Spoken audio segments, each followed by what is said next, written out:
আসসালামু আলাইকুম সুপ্রিয় দর্শক, আশা করি আপনারা সবাই ভালো আছেন। আজকে আপনাদের সামনে ইন্ডিয়ার দিল্লি এয়ারপোর্ট নিয়ে একটি ব্লগ নিয়ে হাজির হলাম। আশা করি আজকের ব্লগটি আপনাদের অনেক উপকারে লাগবে। যারা সামনের দিকে ইন্ডিয়া যাওয়ার জন্য প্রস্তুতি নিচ্ছেন বা যারা নতুন দিল্লি এয়ারপোর্ট হয়ে অন্য দেশে যাবেন বা দিল্লি এয়ারপোর্টে থেকে বাংলাদেশে আসবেন, সো আপনাদের জন্য আজকের ভিডিওটি অনেক গুরুত্বপূর্ণ। আজকের ভিডিওটি অনেক লম্বা হবে। আমি চেষ্টা করব দিল্লি এয়ারপোর্টের ভিতরের, দিল্লি ইন্দিরা গান্ধী এয়ারপোর্টের ভিতরের সম্পূর্ণ অংশ আপনাদের সামনে তুলে ধরার আমার ইউটিউব চ্যানেলের মাধ্যমে। সো সুপ্রিয় দর্শক, আপনারা যারা আমার ইউটিউব চ্যানেলটিতে নতুন, দয়া করে চ্যানেলটি সাবস্ক্রাইব করতে ভুলবেন না, এবং যারা পুরাতন আপনাদেরকে অসংখ্য ধন্যবাদ। সুপ্রিয় দর্শক, আমি এখন আছি দিল্লি ইন্দিরা গান্ধী এয়ারপোর্টের বাহিরের অংশে। আপনারা দেখতে পারতেছেন এইটা হচ্ছে বাহিরের অংশ। আপনারা যারা অলরেডি অনেকবার দিল্লি এয়ারপোর্ট হয়ে বিভিন্ন দেশে গেছেন বা বাংলাদেশে গেছেন ফ্লাইট করে, সো আপনাদের কাছে অনেক পরিচিত একটা জায়গা। সো আমি চেষ্টা করলাম আজকের ভিডিওতে চেষ্টা করব আপনাদের সামনে কিছু তথ্য দেওয়ার, এবং আপনাদেরকে এই এয়ারপোর্টের ভিতরে কী কী আছে, কী কী সুবিধা আছে, সব কিছু আপনাদের সামনে ভিডিওর মাধ্যমে উপস্থাপন করব। সো সুপ্রিয় দর্শক, আপনারা দেখতে পারতেছেন দিল্লি এয়ারপোর্টের ভিতরে ঢোকার অনেকগুলা গেট আছে। আপনারা যে কোনো গেট দিয়ে ঢুকতে পারবেন। দিল্লি এয়ারপোর্টটা অনেক বড় একটা এয়ারপোর্ট। আপনারা যারা এসেছেন আপনারা অবশ্যই দেখেছেন।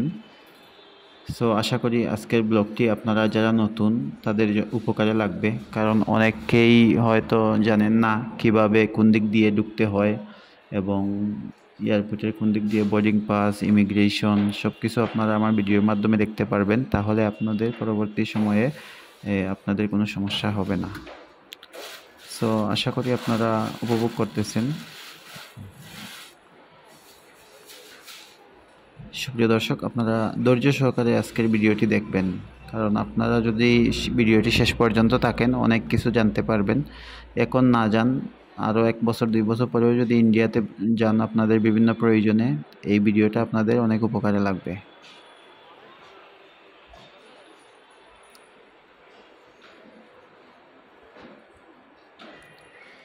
আপনারা দেখতে পারতেছেন প্রচুর মানুষ এয়ারপোর্টে এসেছে। দিল্লি এয়ারপোর্টে এইখানে আপনারা এই যারা দর্শনার্থী আছে বা প্যাসেঞ্জারের সাথে যারা আসে বিদায় দিতে, ওনারা এতটুকু পর্যন্ত আসতে পারে, বাহিরের অংশ পর্যন্ত আইসা বসতে পারে বা বিদায় দিতে পারে। আর দিল্লি এয়ারপোর্টের বাহিরের অংশটা অনেক সুন্দর, অনেক পরিচিত একটা জায়গা। আমিও অনেকবার এসেছি দিল্লি এয়ারপোর্টে বিভিন্ন সময় ভ্রমণের জন্য,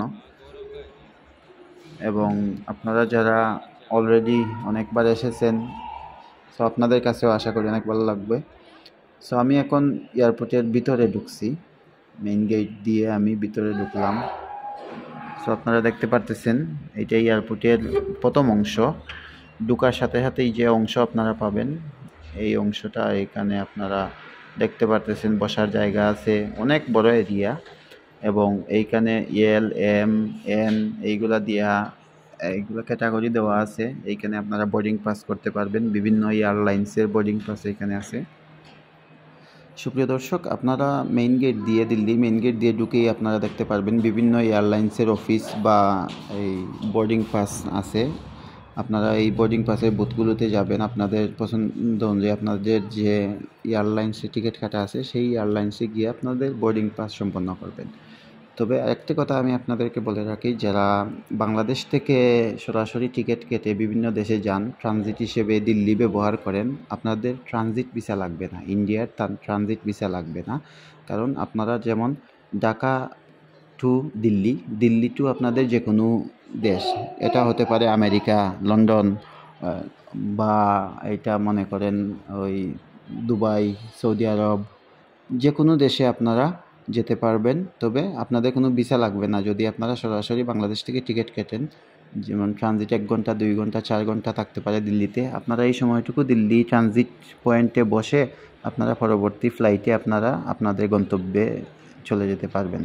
কিন্তু আপনারা যদি এই বাংলাদেশ থেকে, যেমন আপনারা যদি দিল্লির ফ্লাইট কাটেন, টিকিট কাটেন, আবার দিল্লি থেকে অন্য দেশের টিকিট কাটেন, তাহলে এটা কিন্তু আপনাদের ট্রানজিট হচ্ছে না, এইটা আপনাদের সরাসরি আপনারা যাচ্ছেন দিল্লিতে, দিল্লি থেকে আপনারা অন্য দেশে যাবেন, তার কারণে আপনাদেরকে এই ট্রানজিট ভিসা লাগাতে হবে ইন্ডিয়ার।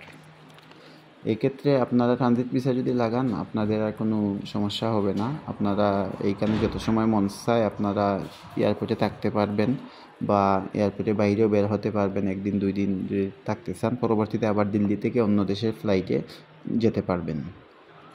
এটা আপনার উপর। আপনি যদি মনে করেন যে না আমি সরাসরি এই ট্রানজিট ভিসা লাগাবো না, তাহলে আপনারা বাংলাদেশ থেকে টিকিট কাটবেন, ট্রানজিট দিল্লিতে যে বিমানের থাকে ওই বিমানের টিকিট দিয়ে ফ্লাইটে আপনারা যাবেন।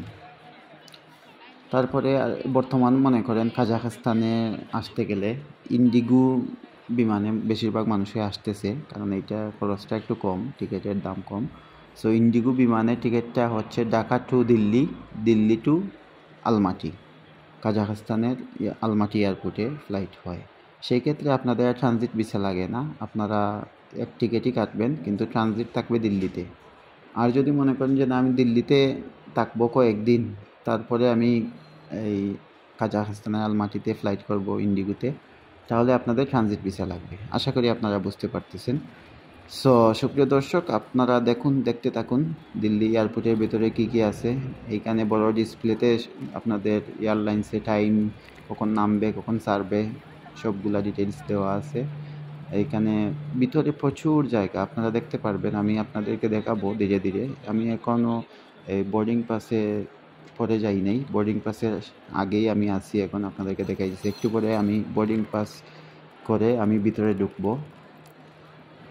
আমি এখন দিল্লিতে এসেছিলাম, এটা ভ্রমণের জন্য এসেছিলাম, প্রায় 10 দিনের জন্য আসছিলাম আমি ইন্ডিয়াতে কাজাখস্তান থেকে। সো আমি আবার চলে যাচ্ছি কাজাখস্তানে আলমাটিতে।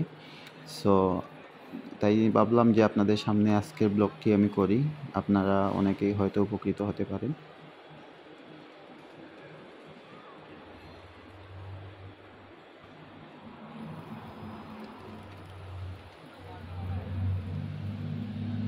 দিল্লি এয়ারপোর্টটা অনেক ঐতিহ্যবাহী একটা এয়ারপোর্ট। এইখানে বাংলাদেশের বেশিরভাগ মানুষেরা যারা ইউরোপের বিভিন্ন দেশে ভিসার জন্য আবেদন করেন বা ভ্রমণের জন্য আসেন, দিল্লি এয়ারপোর্টটা ব্যবহার করতে পছন্দ করেন। কারণ দিল্লি এয়ারপোর্ট আসলে আপনারা আর এই দিল্লি শহরটা সুন্দর করে ঘুরতে পারবেন, দেখতে পারবেন। তারপরে অনেক মানুষের ইমার্জেন্সি থাকে, ইউরোপের ভিসার অ্যাপ্লাইয়ের জন্য ইমার্জেন্সি আসতে হয়, অনেকেই দিল্লি এয়ারপোর্টটা ব্যবহার করেন। সো আপনাদের জন্য আজকের ভিডিওটা অনেক গুরুত্বপূর্ণ, যারা সামনের দিকে আসবেন ইউরোপের এমবাসি ফেস করার জন্য।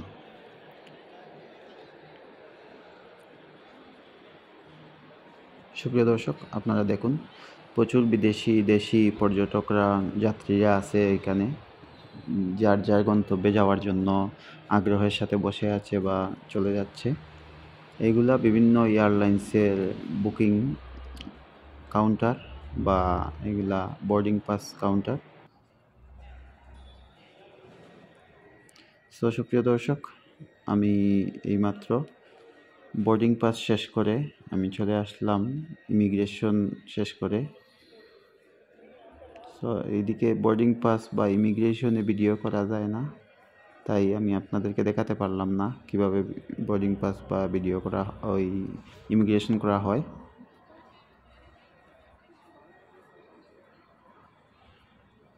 এখানে অনেকগুলা ডিউটি ফ্রি দোকান আছে দিল্লি এয়ারপোর্টের ভিতরে, আপনারা চাইলে যে কোনো কিছু কিনতে পারেন।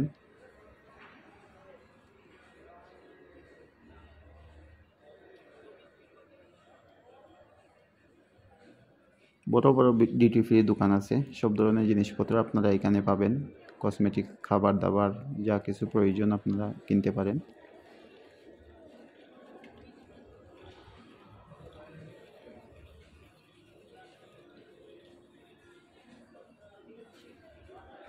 সুপ্রিয় দর্শক, আপনারা যারা দিল্লি থেকে অন্য দেশে যাবেন, দিল্লি থেকে ফ্লাইটে টিকিট কাটবেন এবং অন্য দেশে ভ্রমণ করবেন, আপনারা ইমিগ্রেশনে অনেক প্রশ্ন আপনাদেরকে করতে পারে, বোর্ডিং পাস দেওয়ার সময়ও জিজ্ঞেস করতে পারে প্রশ্ন কয়েকটা।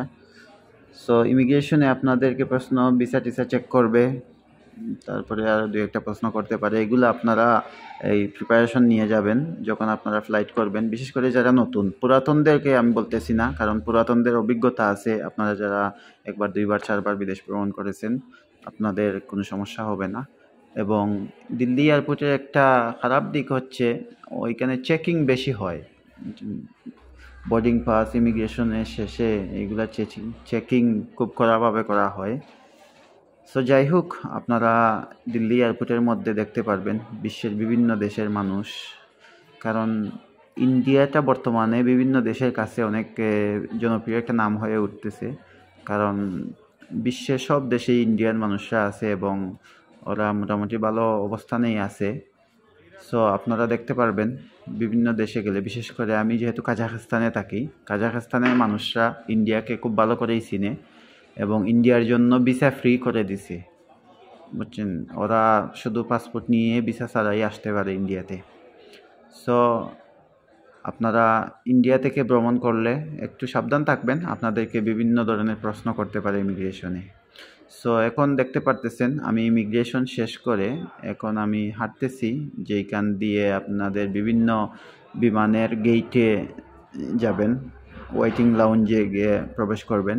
সো অনেক বড় এয়ারপোর্ট যেহেতু, আপনারা এজন্য আমার আজকে ভিডিওটি করা, এবং অনেক লম্বা একটি ভিডিও হবে, প্রায় 20 মিনিটের মতো আমি একটা ভিডিও করব আজকে। সো অনেক বড় যেহেতু এয়ারপোর্ট, সেহেতু এইখানে আপনাদের গেটগুলা খুঁজে পেতে অনেক কষ্ট হয় অনেক মানুষের। এক দিক থেকে অন্য দিকে যাইতে, শেষ মাথা পর্যন্ত, প্রথম থেকে শেষ মাথা পর্যন্ত যাইতে হইলে অনেক সময় লাগে হাইটা গেলে, প্রায় 20-25 মিনিট সময় লাগে হাইটা গেলে। সো আমি তো সম্পূর্ণ চিত্র আমার ভিডিওর মাধ্যমে তুলে ধরিনি। যদি আমি এয়ারপোর্টের চতুর্দিকের ভিডিও করতাম তাইলে অনেক লম্বা হইতো আরও। আমি শুধু গুরুত্বপূর্ণ যে জায়গাগুলো এয়ারপোর্টের ভিতরে সেইগুলো আপনাদের সামনে তুলে ধরছি। সো এখান থেকে আপনারা বিভিন্ন দেশের বিমান দেখতে পারবেন। এরকম অনেকগুলা গেট আছে, আপনারা বোর্ডিং গেট আপনারা দেখতে পারবেন।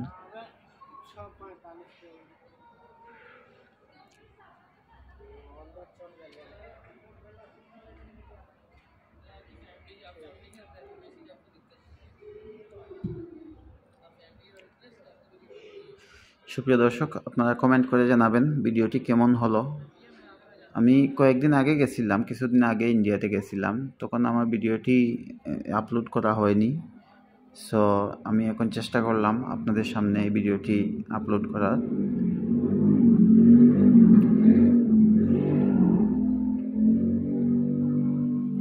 এবং দিল্লি এয়ারপোর্টে আপনাদের ট্রান্সপোর্টের ক্ষেত্রে অনেক একটা সুবিধা আছে। যেমন দিল্লি শহর থেকে যদি আপনারা এয়ারপোর্টে কম খরচে আসতে চান, তাহলে আপনারা দিল্লি মেট্রো ব্যবহার করতে পারেন।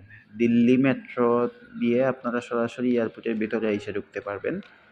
আর যদি আপনারা বাসে বা সিএনজিতে আসতে চান বা গাড়ি ট্যাক্সি দিয়ে আসতে চান, আপনাদেরকে সিএনজি দিয়ে আসলে আপনাদেরকে একটু দূরে নামিয়ে দেবে সিএনজি। ওইখান থেকে এয়ারপোর্টের যে বাস আছে, ওই বাসে করে আপনাদেরকে ফিরিয়ে নিয়ে আসবে এয়ারপোর্টের ভিতরে। সো সব থেকে, যদি আপনারা ফ্যামিলি ছাড়া আসেন, জিনিসপত্র বেশি না থাকে, আপনারা মেট্রো দিয়ে আসতে পারেন। মেট্রো দিয়ে আসলে আপনারা সরাসরি এয়ারপোর্টের ভিতরে এসে ঢুকতে পারেন। এটা অনেক সহজসাধ্য একটা যাতায়াত ব্যবস্থা দিল্লি এয়ারপোর্টের ক্ষেত্রে। সুপ্রিয় দর্শক, আরেকটি মজার বিষয় হলো, আপনারা দিল্লি থেকে যদি যে কোনো দেশের ফ্লাইটের টিকিট কিনেন, এই টিকিটের দামটা অনেক কম হয়। যেমন বাংলাদেশ থেকে যদি আপনারা যে কোনো একটা দেশের টিকিট $500 দিয়ে কিনেন, দিল্লি থেকে আপনি সেটা অর্ধেক দামে কিনতে পারেন, মোটামুটি প্রায় $250, একটু কম বেশ হতে পারে, এই দামে কিনতে পারেন। সো এই একটা সুবিধার জন্য মানুষ দিল্লি ব্যবহার করে বিভিন্ন দেশে যাওয়ার জন্য।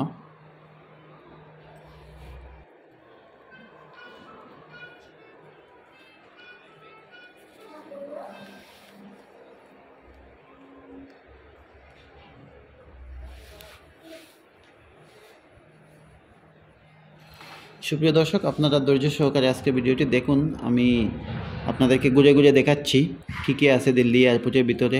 আশা করি আপনারা আরও উপভোগ করতে পারবেন।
be educated, but I'm so frustrated. Hello to my loneliness. I guess that ignorance is bliss. Take me back to before I knew. Rewind, take it out of cue. Innocence can be a young man's game. Signed up for the hall of shame. I wish I knew how much I miss not knowing that we're all screwed when we play our roles and ignore the problems.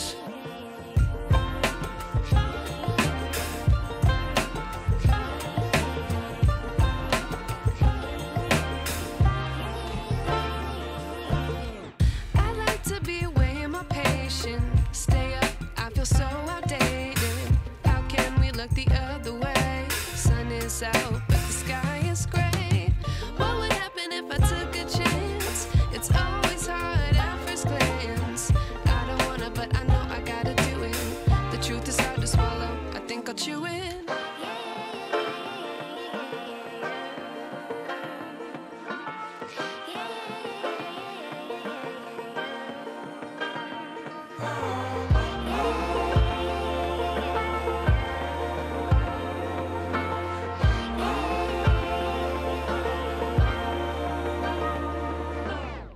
I wish I knew how much I miss not knowing that we're all screwed when we play our roles and ignore the problems. I wish I knew how much I miss not knowing that we're all screwed when we play our roles and ignore the problems. I wish I knew